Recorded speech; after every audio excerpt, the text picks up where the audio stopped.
Abraham Lincoln was elected to serve a second term as President of the United States on Tuesday, November the 8th, 1864. On the night of November the 10th, 1864, members from the Lincoln and Johnson clubs of Washington, D.C. met on the grounds of the White House to congratulate the president. These serenades were gatherings that people would come to the White House and they would stand out on the lawn hoping for the president to appear on the balcony and speak to them. So on this night of November the 10th, these members from his political support campaign group in Washington, D.C. were gathered hoping that the president would come out and speak to them. Typically, Abraham Lincoln would plan out his speeches when he would have these serenaders come to the White House. Tonight was no different. So on November the 10th, 1864, Abraham Lincoln wants to make clear his gratitude for the nation of giving him confidence for another 4 years during the trials of the Civil War to serve as their president, but he also wants to highlight the more broad and significant importance of this particular election. So here's what he had to say. It has long been a grave question whether any government not too strong for the liberties of its people can be strong enough to maintain its own excellence in great emergencies. On this point, the present rebellion brought our republic to a severe test, and a presidential election occurring in regular course during the rebellion added not a little to the strain. If the loyal people, united, were put to the utmost of their strength by the rebellion, must they not fail when divided and partially paralyzed by a political war among themselves? But the election was a necessity. This initial statement by Abraham Lincoln addresses the significance of this particular election being held during a time of crisis. The world was watching what was going on, and this was really uncertain. How a republic where sovereignty rests with the people, how could a republic survive when the country itself and the people were divided over this political and military action?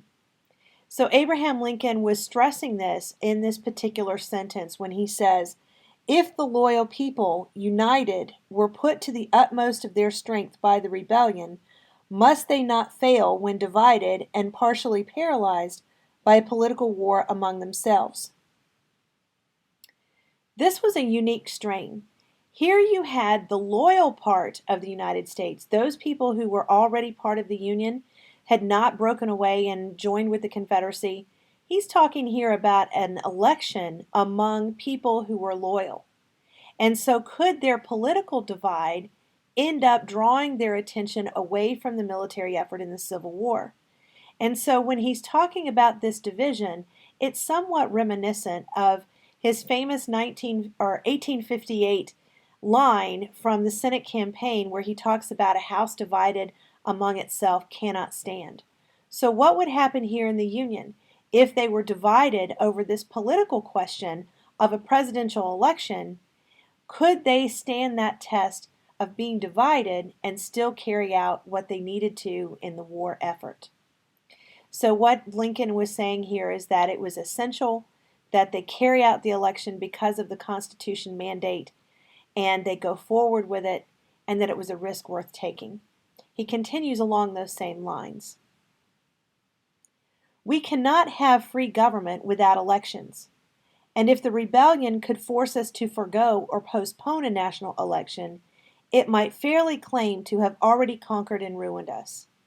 The strife of the election is but human nature practically applied to the facts of the case. What has occurred in this case must ever recur in similar cases. Human nature will not change. In any future great national trial, compared with the men of this, we shall have as weak and as strong, as silly and as wise, as bad and as good. Let us therefore study the incidents of this as philosophy to learn wisdom from, and none of them as wrongs to be revenged. Abraham Lincoln stresses that if this election had been postponed, then the Union was already lost. The Confederacy had destroyed the mandate of the Constitution if they didn't carry out this election. So Lincoln really does stress the importance and how significant holding this election really was. He believes it was a risk worth taking in order to make sure that the republic survived. He also stresses here that this is something to learn from. He counsels the world, he counsels the United States, that if another great emergency comes about, look back at the people who were involved in this particular situation, in this crisis, and notice how these people handled it and how they went forth and they took the risk and they followed the mandate of the Constitution and knew that the Republic was strong enough in order to survive. Lincoln continues his speech. But the election, along with its incidental and undesirable strife, has done good too. It has demonstrated that a people's government can sustain a national election in the midst of a great civil war. Until now, it has not been known to the world that this was a possibility. It shows also how sound and how strong we still are. It shows that, even among candidates of the same party, he who is most devoted to the Union and most opposed to treason can receive most of the people's votes. It shows also, to the extent yet known, that we have more men now than we had when the war began. Gold is good in its place, but living, brave, patriotic men are better than gold. Having conducted a successful and fair election, the Republican form of government was validated. The people were able to sustain the crisis of the war and continue to conduct their election. In this particular segment, Lincoln also acknowledges that his own party had been split. The radical Republicans, who were critical of Abraham Lincoln's reluctance to completely abolish slavery in a timely manner, and what they perceived as leniency towards the Confederates in his Reconstruction plan that he was putting together at this point towards the end of the war, they believed that he wasn't acting strongly enough. So they held their own convention and nominated their own candidate, John C. Fremont. Now, Fremont did drop out of the race a couple of months before the election was held in November, but it still shows that internal strife. And Lincoln acknowledges this here, that it was the mandate of the people, that the people had spoken in this particular election about continuing with the war and continuing with his policies. As he continued in his statement, he's going to close with a plea for unification. And here's what he said. But the rebellion continues, and now that the election is over, may not all, having a common interest, reunite in a common effort to save our common country? For my own part, I have striven and shall strive to avoid placing any obstacle in the way. So long as I have been here, I have not willingly planted a thorn in any man's bosom. May I ask those who have not differed with me to join with me in this same spirit towards those who have. And now let me close by asking 3 hearty cheers for our brave soldiers and seamen and their gallant and skillful commanders.